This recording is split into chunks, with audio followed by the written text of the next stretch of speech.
नमस्कार मु doctor Manorama Mahanti IMD Bhubaneswar प्रवेश राज्य बुकिंग करुच्ची जदि देखा गत 24 घंटार रेकर्ड तेरे राज्यर अनेक स्थान में हालकर मध्यम वर्षा रेकर्ड कर सहित 3टी स्थान में अति प्रबल वर्षा रेकर्ड कर 15टी स्थान में प्रबल वर्षा रेकर्ड कर सर्वाधिक वर्षा रेकर्ड कर बरगढ़ जिले में अंबाभनाटे 180 मिलीमीटर।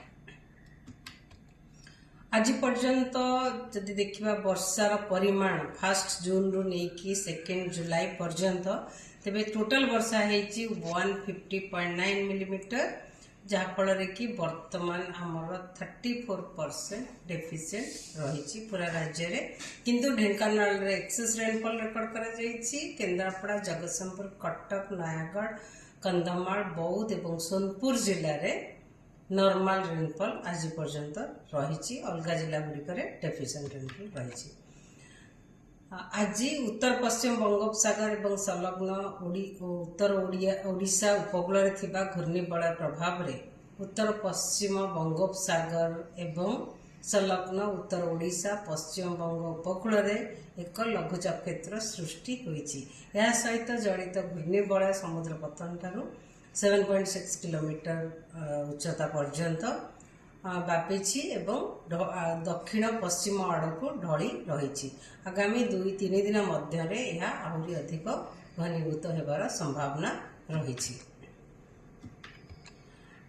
आगामी 7 दिन जब फोरकास्ट देखिए आगामी 7 दिन पर्यंत पूरा राज्य में वर्षा वर्षा सहित प्रबल वर्षा होबार संभावना रही।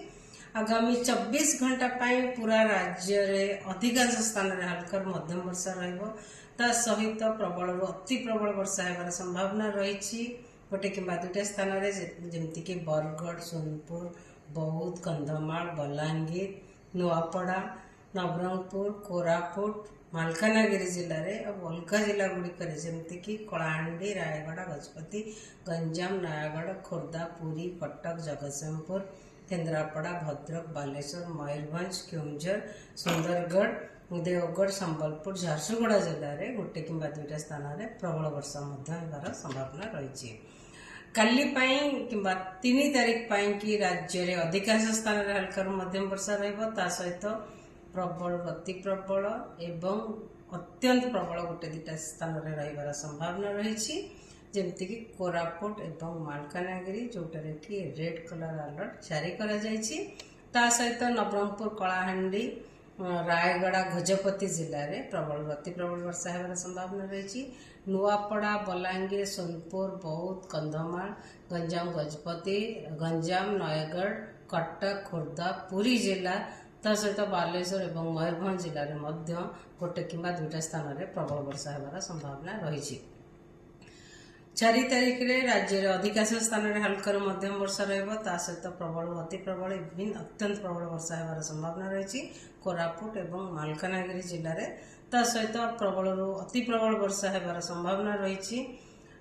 केन्द्रापड़ा जगतसिंहपुर पुरी खोर्धा कटक नयागढ़ गंजाम गजपति जिले में जोटा कि ऑरेंज अलर्ट जारी करा जायछि। ता पाखापाखि जिला गुड़िक जमीक बालेश्वर भद्रक जाजपुर ढेंकानाल अनुगुल बौद्ध कंधमाल रायगढ़ कलाहांडी नवरंगपुर जिले में गोटे कि 2टा स्थान में प्रबल वर्षा होबार संभावना रही। 5 तारीख में राज्य अधिकांश स्थान में हल्का मध्यम वर्षा सहित प्रबल अति प्रबल वर्षा रही संभावना रही। केउंझर और अनुगुल जिले में सहित प्रबल वर्षा मयूरभंज बालेश्वर भद्रक केन्द्रापड़ा जगतसिंहपुर जाजपुर कटक ढेंकानाल कंधमाल कलाहांडी रायगढ़ कोरापुट मालकानगिरी नवरंगपुर नुआपड़ा बरगढ़ संबलपुर देवगढ़ सुंदरगढ़ झारसुगुड़ा आदि जिला गुड़िक गोटे कि 2टा स्थान में प्रबल वर्षा होबार संभावना रही।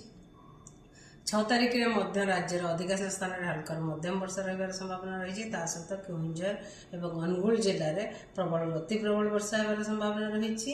आम उपकूलवर्ती अंचल जिला गुड़िक सहित ढेंकानाल मयूरभंज सुंदरगढ़ झारसुगुड़ा बरगढ़ संबलपुर देवगढ़ बौद्ध जिले में गोटे कि 2टा स्थान में प्रबल वर्षा होबार संभावना रही।